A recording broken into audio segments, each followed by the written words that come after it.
Hi everyone, it's Tim here. So although our solar and battery storage system was installed just last week, it's not yet time for me to show it all off to you. I'm very excited to do the full tour and that'll be coming very soon.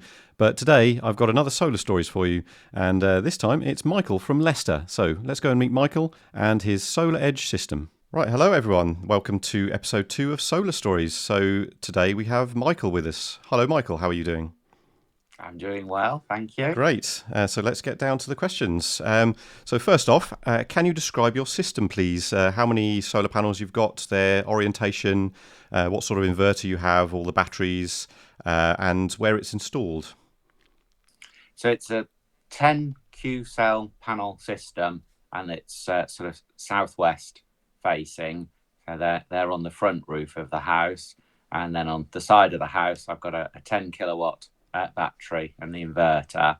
So it's a SolarEdge inverter and battery. So they were all kind of from the same manufacturer.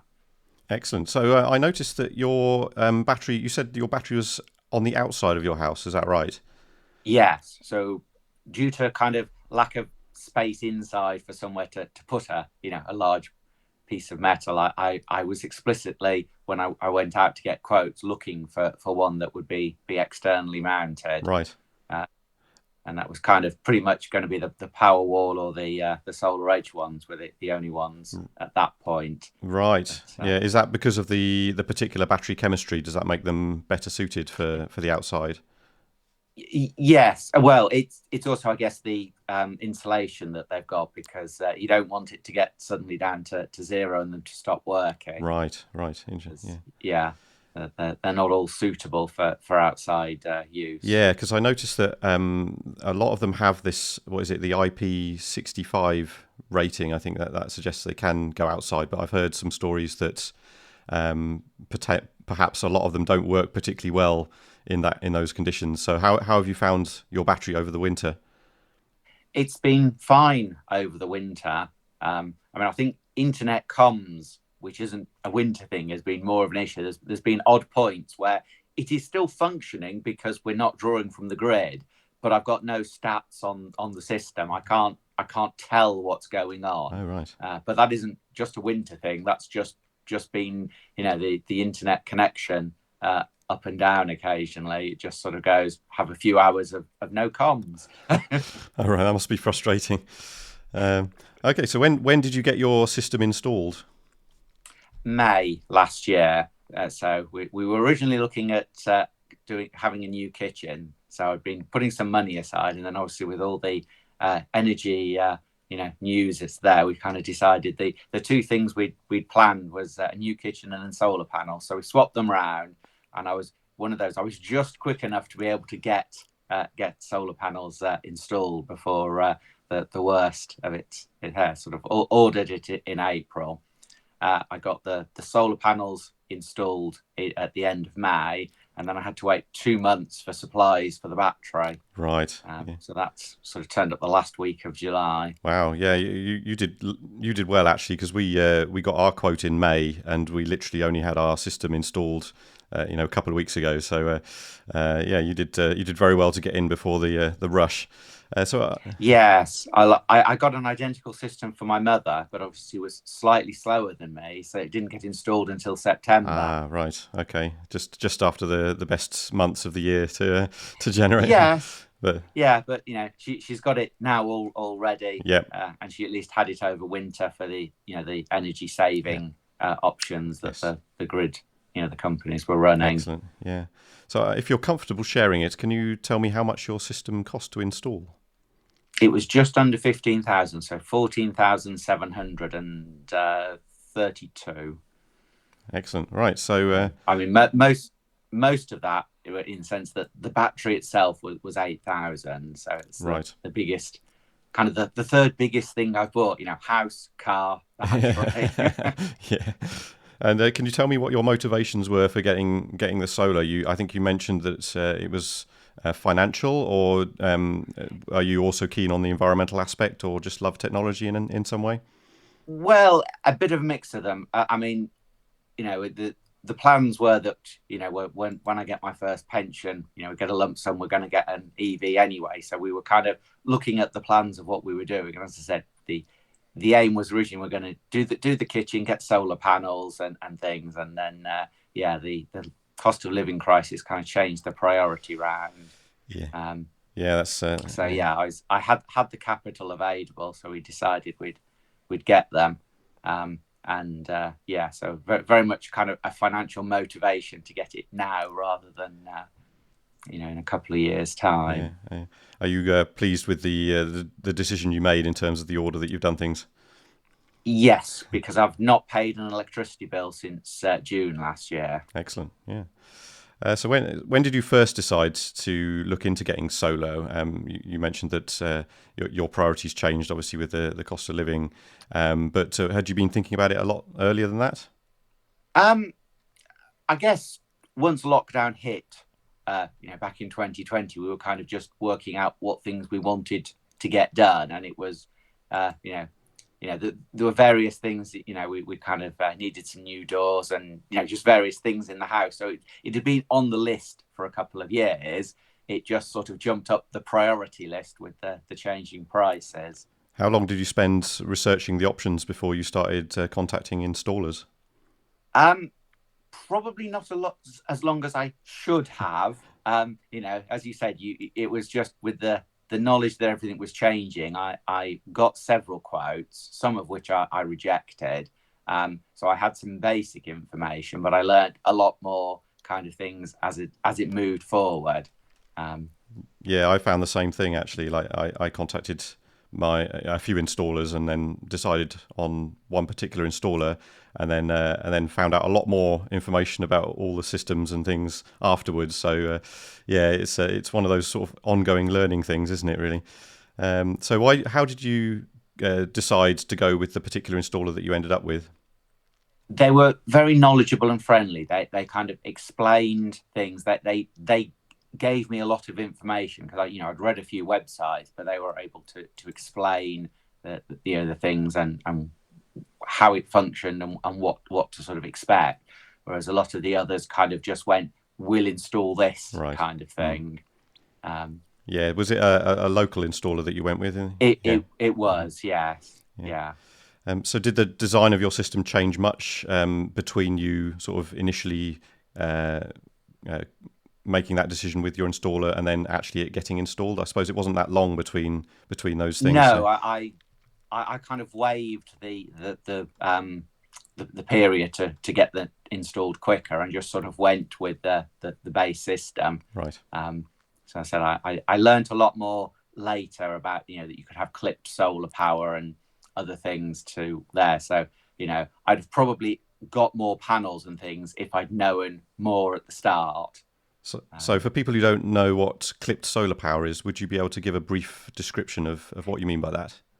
Yes. So your inverter has a rating, which is the amount of power that it can produce. So you have your DNO operator has a limit to the amount of power that you can output to the grid. So the inverter has to be sort of set sized to that. Now, potentially you could have more panels, so you could be producing more solar power. But if you can't put it through the inverter kind of clips that power. So rather than having the kind of bell curve shape of sort of production during the day, you get a period where it flattens out because that excess gets lost. But it means that you can, sort of probably have 6 or 7 kilowatt of sort of potential production. So you'll have more at the start or the end of the day or during winter when you're not reaching that peak. Yeah, so you take that hit of losing a little bit in the summer, but gaining some extra in the winter and in the evenings. Yeah.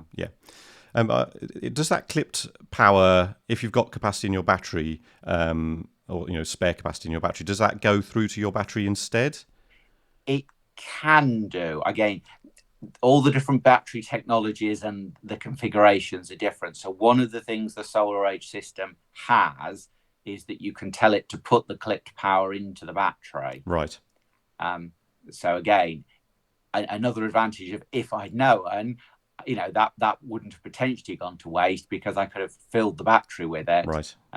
Whilst the 4 kilowatts was being output Yeah. to the grid. I mean, really, that's going to be quite a rare occurrence, isn't it, when you're going to be, completely maxed out? It is. It's you're talking probably about sort of 10 days in Yeah. June, July, and August maybe. I think it's more for if I'd known I could have had 6-7 kilowatts, so that I would have had that extra during the winter, which is when in the UK you're really going to kind of notice the difference when your system's only producing kind of half to 1 kilowatt a day. Being able to say almost double that to sort of 1 to 2 kilowatts a day, you'd really notice the difference in the winter. Yes, absolutely. Yeah. So, how did you find the installation process? Were there any particular challenges for your house that needed to be overcome? No, they did it in less time than they expected. So they turned up on the first day and put the panels on the roof. Came along on the second day and sort of attached the inverter onto the wall and all the cabling. And then obviously we designated where the battery was going to go. And then obviously we stayed in communication, but I didn't kind of see them for 2 months then. And then they kind of turned up and the battery went in, Nice. all in one day. And the other thing was the consumption meter, which was installed with the battery, Right. so that I could actually kind of track, better what I was using. Okay, so pretty smooth all in all then. Yes, yeah. They'd originally said they thought it would be 3 days, the initial installation, but I said they did the whole thing in 2 days. Fantastic. Yeah, very good. Yeah. Yeah. So, how have you found your experience of living with the system since you've had it installed? It's been great. And as I said, I have not actually had to pay an electricity bill, partly because of the silly prices that they were buying energy back in. So in December, Octopus were kind of buying it back in at sort of 75 pence a kilowatt. So I could, sort of fill the battery, during the day when it was cheaper, even if it was 35 pence, and still, make money selling it between sort of 6 and 7 back to them. So you're on the Agile tariff, is that right? I was. So I've just swapped over this week to the Flux tariff. Right. Now that's launched. So why did you switch to Flux rather than sticking with Agile, if I may ask? I don't think the prices we were getting last year are going to repeat. So I kind of see the whole energy crisis of last year as a bit of a one-off. Yeah. from the price point of view. So the Agile price for the last couple of months, it's barely dropped, below sort of 16, 17 pence. Okay. For me to buy in. So 20 pence on Flux, whilst it means it's always going to be that, I know exactly where it is, but it means that my output rate, sale rate, has pretty much doubled, because they were buying it in around sort of 10, 11 pence during the day, up to about 20, 21 pence during that peak period. And now, I'm selling at 22 pence standard during the day and 35 for that peak period. So my estimation is, I guess we'll find out in 12 months, that until I get an electric vehicle, I'm going to have no electricity bill, because we don't have all those extra things consuming it. So the amount that we can sell, based on last summer's numbers, will make enough to cover the winter again. Fantastic. That sounds excellent. So obviously you've now got this very complicated system installed, but have you? It's designed to save your energy bills, but have you noticed your behaviour changing at all in order to optimise it, or do you just let it get on with things? But over the winter, my behaviour did change because we were on the Agile tariff, and we were having sort of periods. So I was having to kind of reset the battery configuration each day for when it would charge, and also when we'd have those few points where it did drop into sort of single digits or occasionally negative values. Our tumble dryer hasn't got a timer on it. It's the only device that doesn't. So sometimes I'd be setting an alarm, getting up at 3 a.m. to put the tumble dryer on to make certain we got the maximum savings. That's dedication. Well, fortunately, you can get up, let the dog out, you just go back to bed. So you're only up 5-10 minutes. But yeah, the intention is to get another tumble dryer with a timer on it. Right. Using the money that I've saved, over energy for the last 12 months. And then said all the others have got timers. So going forward, they're all going to be set to run 2-3 in the morning when we've got the cheap rate on the flux. Yeah. So you mentioned that you had to change the charge settings for your battery every day. Is that easily done with the apps that you've got, or is it a complicated process? Well, it's one of those. Once you manage to get yourself configured, it's fairly straightforward. But it took a lot of effort and research and reading on web forums to find out how, because the way SolarEdge have it configured, you have to be registered as an installer to get access to the battery settings. Now, I have heard they're planning to change this, but at the moment, not only do you have to kind of be set up as an installer, you have to have a role as business owner to be able to create a storage profile. And then against each site, you can change which storage profile it's using.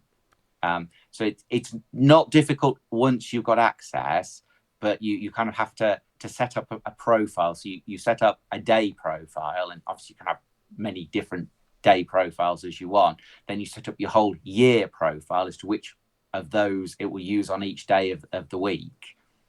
And then there's little fiddly things like you have to start the plan on the 1st of January. So my ideal idea is I'll do a summer and a winter. So I'll do kind of March to September and September through to March. You went, error, invalid plan the first time you tried to set it up, because it doesn't let you roll December into January. So yes, it's a little fiddly to get used to. But once it's on, I was only kind of spending 5 minutes each day. I'd have 2 web pages open, one with the Optimus Agile rates on, the other with the battery profile. And what I did is I had 2 profiles set up, which I cunningly called Profile A and Profile B. And I just changed the one that it wasn't using to be what tomorrow's sort of settings were. And then I'd go over onto a 3rd tab and change my system from using Profile A to Profile B, or the other way around, depending on which day it was. Very good, clever, yeah. It's interesting that SolarEdge don't let users have default access to all that stuff. I can only assume they will, get around to changing that at some point soon. So, yeah. Yeah, I guess they were concerned about people, ruining their systems by changing, settings and things. Yeah, I suppose. Yeah, that's a fair point. But even so, yeah, it's I think. Just the even allowing the basics, just sort of without breaking the system. There must be a way of them being able to do that. So, yes, well, with all these energy saving sessions that the systems have been running, one of the other things SolarEdge did was they set it up so that they could take control of the battery and force export. So it was one of these schemes that you could sign up to. Right. So I should be getting about a £50 Amazon voucher for letting them kind of, use my battery over these saving sessions. Right. Yeah. But again, they didn't seem to have any problem with setting it up. The battery would charge. Then when the saving session hit, it auto force discharged power from the battery. So I guess it's just them, updating the website or the app to give users that control. Right. Yeah. Yeah. So the other thing that I've heard about SolarEdge is that they don't currently have power cut backup. Is that the case with your system? Yes, I've been told it's available in Europe, but it's not yet been released in the UK. So it was supposed to be coming out this year at some point, and my intention is, probably in a year or 2, is to get another, array of panels and get the backup option added as well. Right. And the EV charger, so we're all kind of set up ready for getting an EV. Excellent. Yeah. So is that not something that you could retrofit to your existing array? You'd have to get a separate array for the backup? No, you could add it to the existing one. Right. It's just now I kind of have learned more. It's like, well, if I can get up to sort of 8 kilowatt or so, total system, then it'd be much better production in the winter. I got you. So if I'm going to get them out and paying them to do some work, I might as well get as much done as possible. I see. Yeah, that makes sense. Yeah. Well, I'm best of luck to you. I think that sounds like you'll end up with an amazing system once you've got all that installed. So regarding data, is there anything you would be willing to share with us today from your system?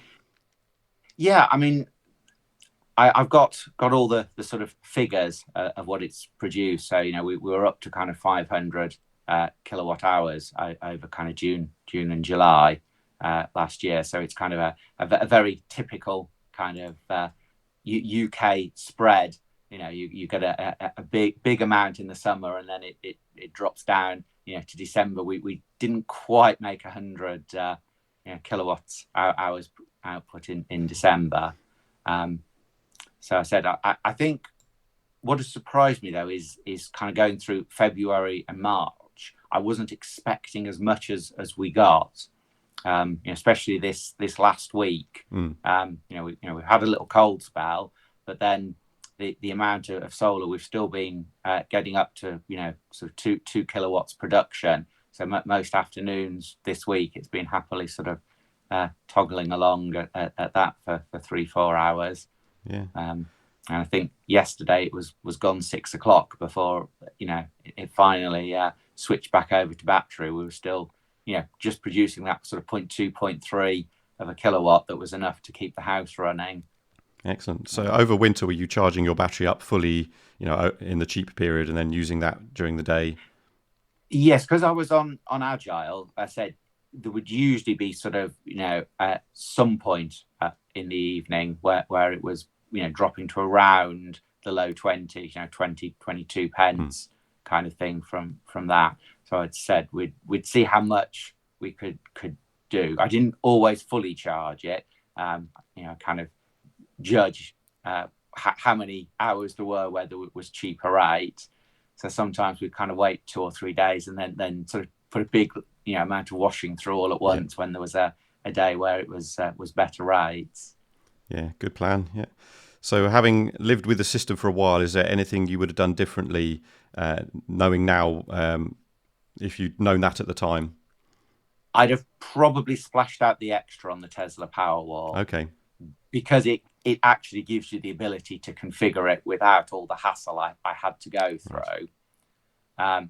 And the other is because it's an AC battery rather than a DC battery, it makes it easier if you add more panels later for it to still get access to the power. The issue I have is now I've gone with SolarEdge and a DC SolarEdge battery. I need to kind of stay with them, because otherwise if I added another set of panels that weren't connected in, they wouldn't be able to feed the power into the battery. Right. Okay. So it's sort of like you've started with one system and you're kind of going to have to carry on with it. Whereas if I had the Tesla Powerwall, I could have gone for things like N-phase microinverters on a system which would be a lot more modular and easy to just keep adding a few more panels to it, that kind of thing, to build it up. Yeah, I think that's something I hadn't really been aware of until recently, was this the microinverter system. And if I'd known about microinverters earlier on, I think I might have seriously considered that as an option as well. They certainly look like a very neat and flexible system, definitely. So yeah, it's interesting. So how much more would the Powerwall have been, out of interest, compared to the SolarEdge? It was $2,500 more. And it wasn't so much the cost, it was just the installers were kind of like, the SolarEdge, it's all one system, you'll only have one app. Right. So you've got everything on one app. And that works well enough to see it, but because I can't control the battery off the app, right, I'm having to use the computer, so essentially a separate application to do anything with the battery. Now, obviously, moving to Flux, I'm unlikely to be changing the battery settings any longer. So it is nice that you can see, how much power is in the battery and what the panels are doing all on one app. And it's not that big a deal. It's just, having lived with it, if somebody had given me the choice, I would have said, no, I'll have the extra bigger power wall. It's got more storage, which again helps in winter. So again, if other people are kind of have got the money and are going, which should I take? I'd recommend taking the power wall. Not that I've got one, so other people may kind of disagree. I do think my understanding is you do have to put the DNO application in for the power wall because of its larger capacity. Right. So there is a potential, cost, additional cost there that you have to pay for your network. For people that aren't aware, if you're at the end of the network system and the local grid can't take the extra output, you may have to pay the local providers for them to upgrade it. Yes. Yeah. So there might be reasons why the power wall isn't the best choice in some locations. Right, yeah. I think as well there was quite a lot of supply issues with the Powerwall last year. I mean, potentially you would have got in before that became a problem, but that's something. Well, I mean, there were supply issues with everything last year. That's a fair point. Yes, very true. Yeah. So on that note, would you have any other recommendations for people just starting out on this journey that might help them avoid some of the pitfalls? The standard people seem to offer is a 4 kilowatt peak array, because that is what you can kind of get installed without having to ask the DNO for additional, can you install more? So the one thing I would tell everyone is understand that limitation and either see if you can get more panels with a clipped system, or spend the money to put that application in, because they might come back and say it's fine. They might come back and say pay a little bit of money. But you could always go, well, I'm not going to pay it. I'll just take the 4 kilowatt system. So to me, having learned about it, I would tell everyone to try and get as many panels as they can afford, because the more you're generating, the more savings you're going to make, the less it's going to cost you going forward. I hear that all the time from lots of people saying, yeah, just get as many panels as you can, because that's the difficult bit to install as well, isn't it? Because you've got to get the scaffolding and everything else. So yeah, because it was £500 for the scaffolding, right? So it's one of those. Yeah, the more you can make of it whilst it's there, the better. Yes, absolutely. Yeah. And then, because of course you can always upgrade your battery or your inverter at some later time if it comes down to it. But it's much more difficult to upgrade your panels. So you mentioned that you were thinking of getting an EV at some point. Do you also have other equipment such as solar diverters for your hot water, or a heat pump heating system, anything like that? I've got the solar diverter, but that's one of those interesting stories with the change to the flux rate. I've actually stopped using it because the amount that they're buying the electricity off me has now doubled. And I think you've mentioned him before, but there's a channel, Gary Does Solar, where he was talking about the relative value of heating the water with the solar. Whereas if you're selling that, it means that they're not having to run a power station, which is potentially even more expensive, to generate that 1 kilowatt that you've just spent on your water for somebody else, to run their vacuum or their washing machine or whatever. Yeah. So his kind of view, if I remember, was once your export rate goes above about 12 pence, you're better off financially selling it. And potentially from the economic side, which was one of the reasons I kind of carried on using it throughout the winter, even though I knew it was costing me more to heat it with electricity, was that that you're probably doing the environment better by selling it, so that they aren't running the coal-fired power stations to other people to get the electricity. Yeah, that was a very interesting video. I like Gary's channel very much. He does some excellent videos. It got me thinking, because we've recently had an eddy installed along with our system. And I think the way I'm going to run that is, we're currently on Octopus Go, so I'm going to heat the hot water during the Octopus Go period. And then if we move to Flux, it would we would change to just exporting as much as possible, as you say. So yeah, it is interesting. These tariffs do change the way you use your system quite considerably. So yes, that's definitely something for people to bear Yeah, in mind. I mean, one of my intentions is to get it, the immersion tank replaced with one of the heat pump tanks. At which point, obviously, it will become a lot more economical for using the electricity for heating it. And then obviously solar diverting that will make more sense, because you'll be using a third of a kilowatt of electricity to heat the same amount. Yeah, exactly. That's my plan. At some point, I've put it on hold temporarily to see how we go with the just with the eddy. But as and when our cylinder becomes a little bit older, I'll consider replacing it with a heat pump cylinder for that exact reason. I think it's you only taking a third the amount of energy to heat your hot water means you can export that 2/3 that you would have otherwise used. So yeah, much the better. Excellent. So I think we're more or less coming to the end of my questions, but I'd like to give you the opportunity to mention anything else that you think people should know before we draw this to a close. I think we've kind of really covered it. I said it's what everybody says: just get as many panels as you can afford. The battery, I mean, I debated it a lot. The battery, it's just so expensive. But there were two things I found with the battery. The first one, the oddity, was I actually ended up using more energy from the grid during the day. Because of the speed with which the battery responds, you get a few seconds where it's the grid provides the extra power. Now, the amusing thing is when the inverter is exporting, it can't flip to importing, so it always takes the power from the solar panels rather than drawing from the grid. Whereas when it's charging the battery, it takes power from the grid first, but whilst the battery's taking that time to adjust and go, I want to take slightly less because you need to use slightly more in the house at the moment.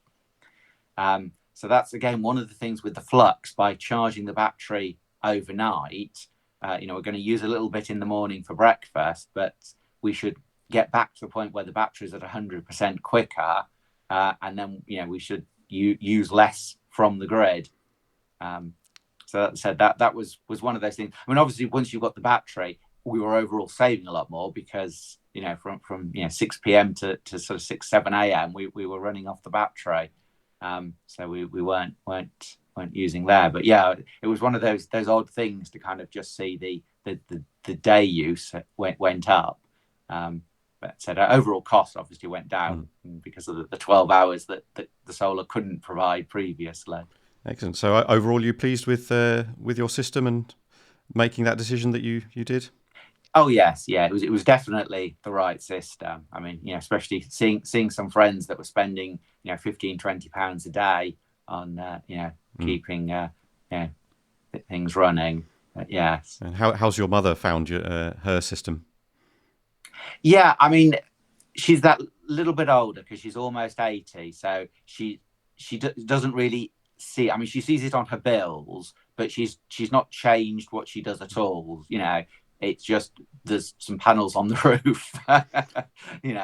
So she's just got a sort of default setup with the charging times and everything else, well, I've just moved her over to Flux right. now as well. On the same basis. She'll wake up each morning and the battery will be full. But excellent. Yeah, she just carries on as she normally does. I think that's what most people would do. I suspect if it became more widespread and widely adopted, that people would be happy to just leave these things sort of running on their own. Whereas I think people like you and I are a bit more want to get involved with the data and the optimization and all that. Yeah, the technology is fun, and you can sort of see what's being produced. And said some of it is also that balancing, looking at how much is in the battery, sort of, am I putting the washing machine on now, or am I, delaying it for 6-8 hours or whatever? Yeah, well, we've all got to have a hobby, right? Well, it keeps us entertained. Exactly, yeah. Well, thank you very much, Michael, for joining us today. I hope everyone in the viewer land has got something useful out of that. And if people have got comments for Michael, please let us drop those in the comment section below, and either me or Michael will attempt to answer those questions for you. But yeah, thank you very much, and I will have another solar story for you sometime soon. Thank you for watching. Thank you for having me on.